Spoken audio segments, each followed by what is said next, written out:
Yo, what's up, you guys? It's your boy Charmaine coming at you live from my house. And if you hear any background noise, it's probably from the storm outside. It is raining cats and dogs. It is pissing outside big time. But today's video, tie-dye shirt, I made it myself. Not too bad, huh? Anyways, today's video is going to be a Naruto 629 manga chapter review. So let's get started.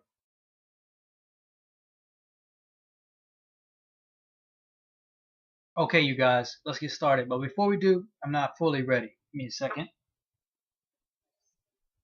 Yeah. $2 well spent. Alright, so chapter 629, Windhold. So first of all, it starts off by opening up where basically we left off, where the Jubi is just going super ham, tornadoes on the ground, it's fucking everything up. And that's just the first couple of panels is basically it doing massive destruction. And I'm going to split this review into two halves because the chapter is two halves. The first half is the actual battlefield, and then the second half of the chapter is Obito and Kakashi in their own zone, or dimension, excuse me. And so the next couple panels is just the same thing. There's this huge crater that's created in like a mushroom cloud kind of thing. And Madara has himself covered in his Susanoo, which I assume is to protect himself from, all the damage and rocks and shit that's flying everywhere, which is kind of weird because he's in Edo Tensei, obviously, so he can't get hurt no matter what. But I guess, I don't know, maybe he just does not fuck up the plan or whatever.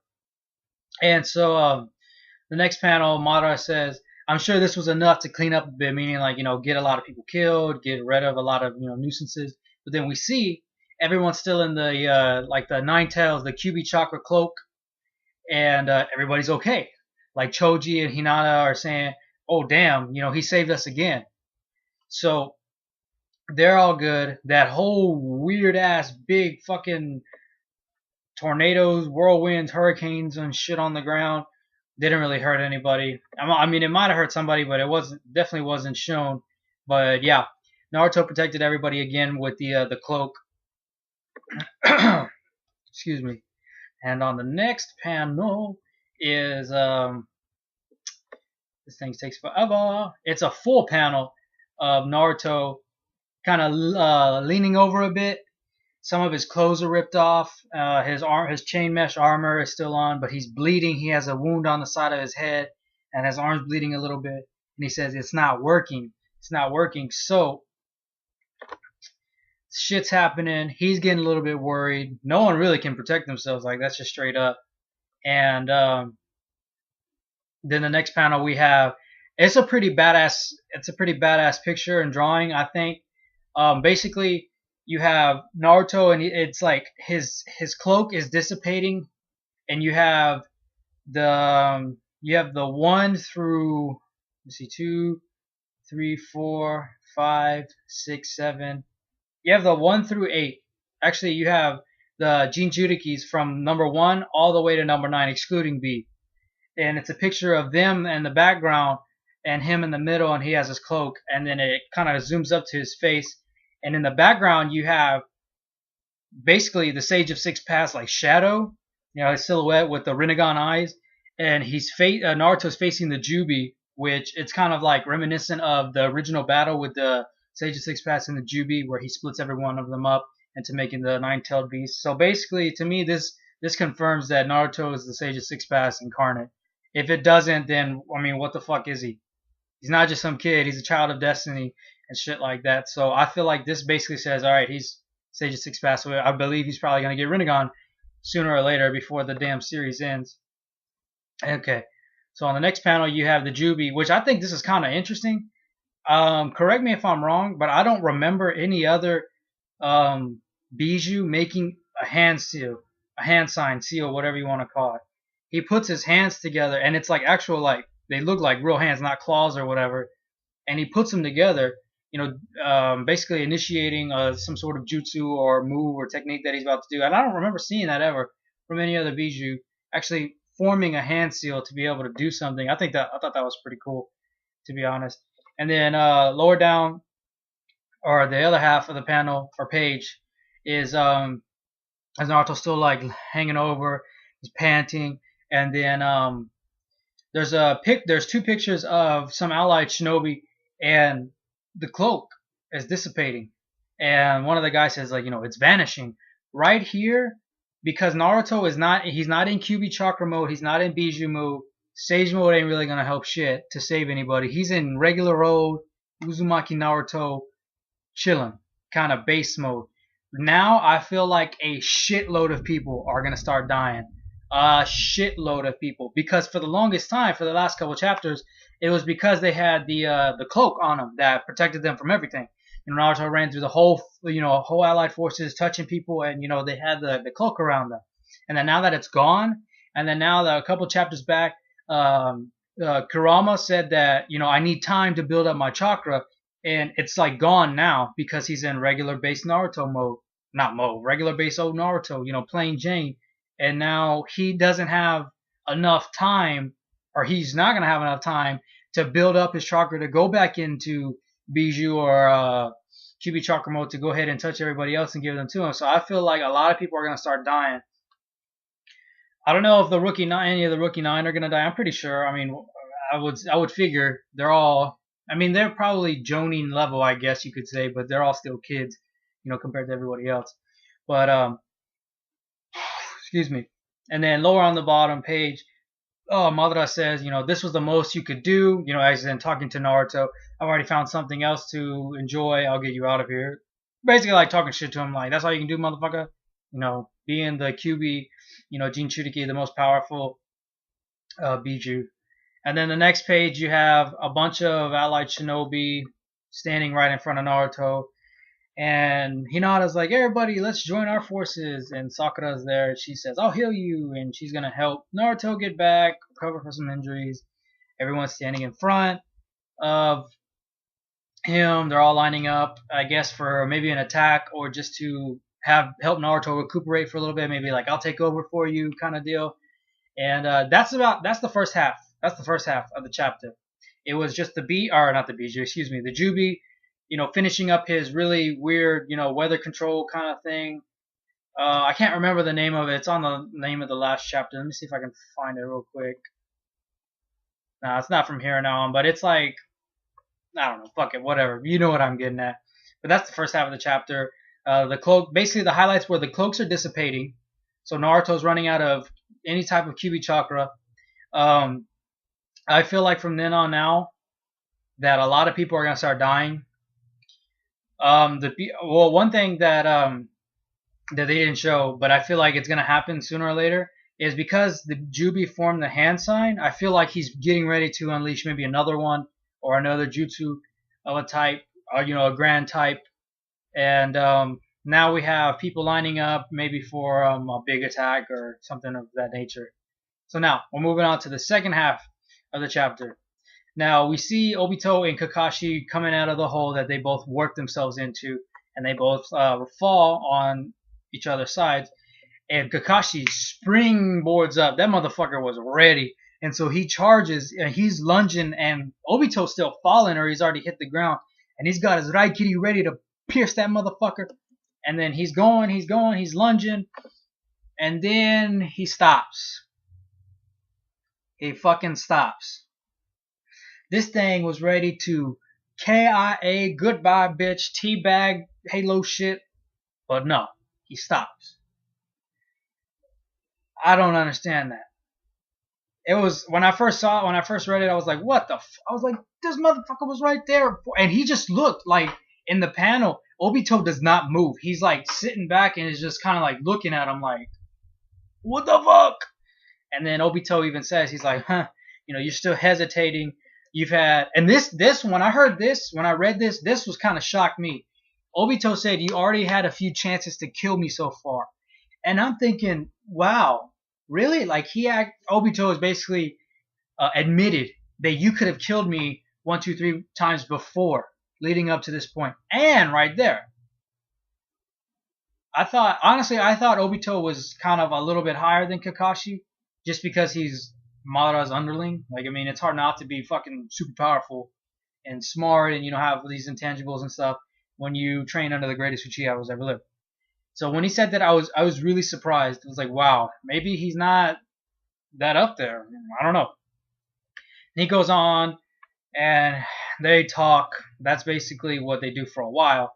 And he says, I'm surprised you show pity for an enemy in a fight. You still have a guilty conscience, basically kind of attacking him psychologically, saying, do you still feel bad because you couldn't keep your promise to me, that you couldn't protect Rin when I died?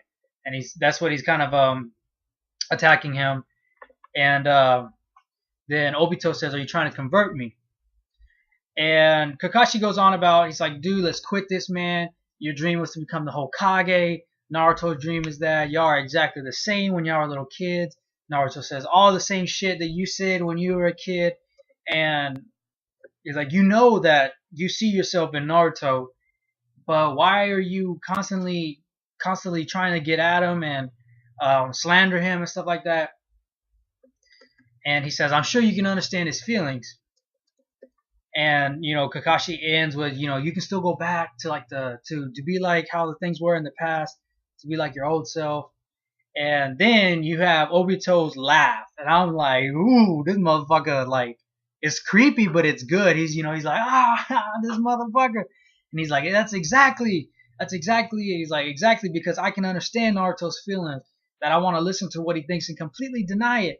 So right there, was telling me that, yeah, he sees himself in Naruto, but he's denying it because he's seeing how childish Naruto is, because that's how he was. He was exactly the same as Naruto, and then he realized, how shitty this world is, and he doesn't have pity, but he just wants to, make him feel like shit, because that's how he was, and he had to go through like some really shitty stuff. That was a little bit redundant, but really fucked up things that made him into the person that he is. So he's trying to, fuck with Naruto because that's how he was, and he wants to fuck it up just like it got fucked up for him. And then he says, I'll tell you something, it's ridiculous that you feel guilty towards me. And then he says, if you think I started this whole war, just because of Rin, then you got it all wrong. Which is, I thought that was kind of needed, because if this motherfucker would have started this big ass war for some bitch that he had a crush on, who didn't even like him back, goddamn. So that was good. I was just like, finally, I mean, at least there's more basis for this fucking war than just some hoe, in essence. And so, Obito looks, and the last panel, Obito looks at Kakashi's eye, and you see him, you see the his eye open up, and it has, the lines and shit like that, meaning that he's did something. As soon as I saw that, I thought Genjutsu immediately. I was like, he's got to do it. It's not a Kamui, because it's not Mangekyo Sharingan, obviously. It's just regular old 3 dots Tomei, however the fuck you want to call it, whatever the fuck it's called. And I was thinking, I knew as soon as he did that, he's gonna flash a picture of Rin or do something about Rin. And so that's exactly what he does. And it was crazy, because on the next page, Kakashi's like surprised, because he had his hand, right here, just like hovering over his chest, because he still doesn't want to do it, kind of wants to convert his friend back. And I'm not sure how he does it exactly, but Obito, I guess with his eye, sort of forced Kakashi, because his hand goes through his heart, like, or in his left bicep. It goes through him, all the way through his back. And Kakashi's like, what the fuck? Like, I mean, it doesn't say that, but, he's surprised. It has exclamation points. Like, I can't believe you do that, or whatever. And I found that kind of weird, because it's like, he didn't use Kamui, so it pierced him. It went through him. Like, that is inflicting damage, physical damage onto him. And he says, I know everything. And then, Kakashi has it's on the bottom of the page, and another two exclamation point. And then you see from the note, or from the top lip down, you see Rin bloodied with her, her lips, and smiling and stuff. And I'm like, thank you. That's the Genjutsu I was looking for. And so then it goes back to a flashback. He says, I also know that Rin chose her own death. And this is where we find out how exactly Rin died and why Kakashi killed Rin. She's like, he says, I know exactly that Rin chose her own death by having you pierce her with her daikiri. And then we find a little bit about what exactly happened and why she chose to die like that. And it turns out that Rin was actually kidnapped, but by the Hidden Mist village, and made it to the Jinchuriki of the Sunbi at that time. So after that, Obito basically explains what exactly happened. And he's like, you managed to take her, rescue her from the Mist Clans in the first place. but they actually didn't want to kill Kakashi. They wanted to chase them back to Konoha because he was already the Jinchuriki, and they were gonna unleash the zombie in the village. Fuck shit up and probably invade and try to take over or whatever, really fuck up the leaf. And so they were running, and Rin says, Kakashi, kill me. Like that's what they want to do. I want to protect the leaf. Just fucking do whatever you gotta do to kill me so the zombie isn't released. And he's like, no, there's got to be another way. There's got to be another way. And so he had their trackers on them. And so Kakashi turns around and he has his Raikiri ready, or I think it was probably Chidori at that time. I'm not sure, but I forget how that works. I think because of the Sharingan, it like helped him evolve it to Raikiri, but it might have been Chidori still. I'm not sure. Anyways, so he's lunging at this hit and miss guy, and she jumps in front of him. And I mean, it's even in the in Kakashi's Gaiden, we see that Minato explains that this move is too fast for you. It's too fast for your body. You can't stop. So Ren ended up jumping in front of Kakashi's way because he can't move his body when he has the Chidori or Raikiri, whatever it's called at this point in time when he was this young. So she jumped in his way, knowing that he couldn't stop, pierced her heart, killed her, but she decided to die that way so that way the zombie wouldn't be released in the middle of the village. So basically to protect the leaf. So that's what she had. She had the leaf. She had the leaf on her mind before she was killed. And so that's just the next page. It's just what I just explained. That he's like, no, there's got to be another way. Blah blah blah. And then Obito says, no matter what you say, to me you're just a fake, since he couldn't protect Rin, which still got fucked up. He's like, inside my mind, Rin wasn't meant to die. So the one who died is just a fake. Rin is only Rin if she lives. The shinobi system created all of this, the village and the shinobi. This is what made me lose hope. This world, this fake world. So it's basically kind of giving an overview of why he has this mindset. Why does he want to start this war? It's not only because of Rin died. I mean, that does help also. I honestly think now, at this point, it's kind of a small factor in why. At first, when he was young and he saw her die, that was big. That was really big. But now, he gives multiple reasons, and I feel like he only uses Rin just to attack Kakashi psychologically. And so now he's like, this world is fake. This is bullshit. I'm tired of it. I'm going to make a new one. This brings us to the last, final page. And I'm not sure if you can see my dog in the background, but Kakashi's dialogue, that's what it starts off with. It says, Naruto said that not having your friends in your heart is the most painful thing. I told him your exact words. You were just like Naruto, and I still think you feel and think as he does. I'm trying to pull him out of the darkness, but I feel like Obito seeped in so far that there's really no hope to pull him out. And then what I love is the next panel is Obito like interrupts him and he's like, look, there's nothing in my heart. I don't even feel pain. There's a huge hole where Kakashi pierced him and there's blood dripping down. And it's kind of funny that Kakashi like looks through it and says, you don't have to feel guilty, Kakashi. This wind hole was opened by the hell of this world. And I thought that was a good way to end. But now I'm wondering, because Obito didn't use Kamui, that striked him, that pierced him. There's a huge hole in his body and he's losing blood.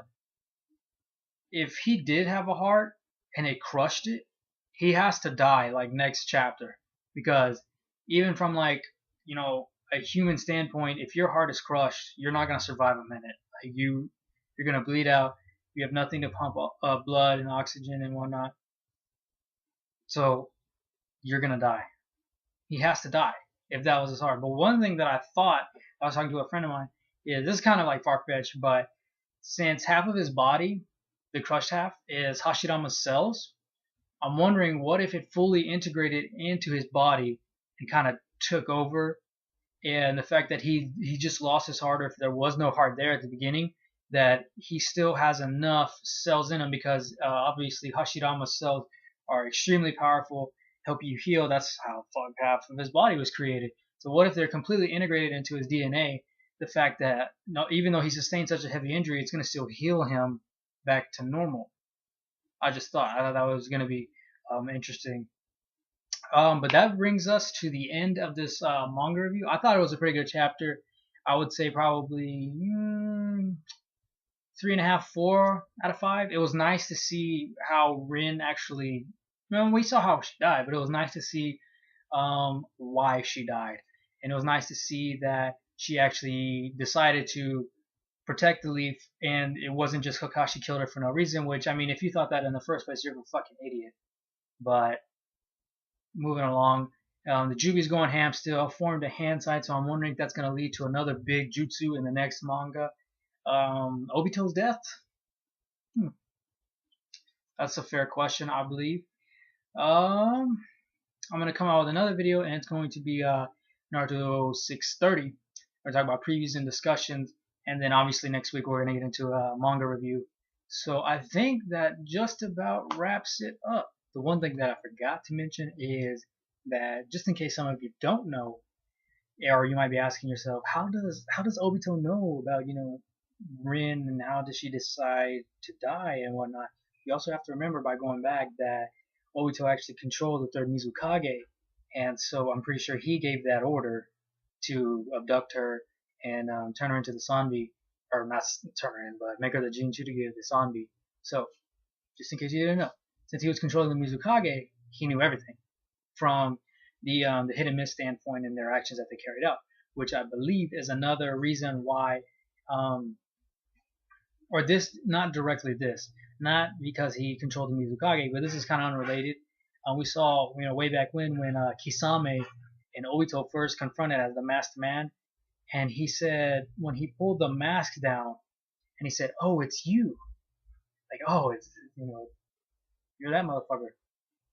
I believe the reason why Kisame knew that is because he was in Anbu Hit and Mist at one point in time, and they sent Anbu, Hit and Mist, to track down Kakashi and Dean to have her unleash the Jubi and the and Konoha, and obviously Obito went super ham, killed the shit out of everybody, and that was, I guess, a big story, and that's how Kisame got word of it, and they said it was a guy with a shotgun gun. And so when he took it off and he saw it on his eye, I feel like that's how they made the connection. A little bit random. I wanted to throw that out there, as well as how Obito actually knew about Rin and her decision. That's going to do it for me, guys. I'm Shemaine, and this has been Naruto 629 Manga Review, and I will catch you soon. Peace. Have a good day.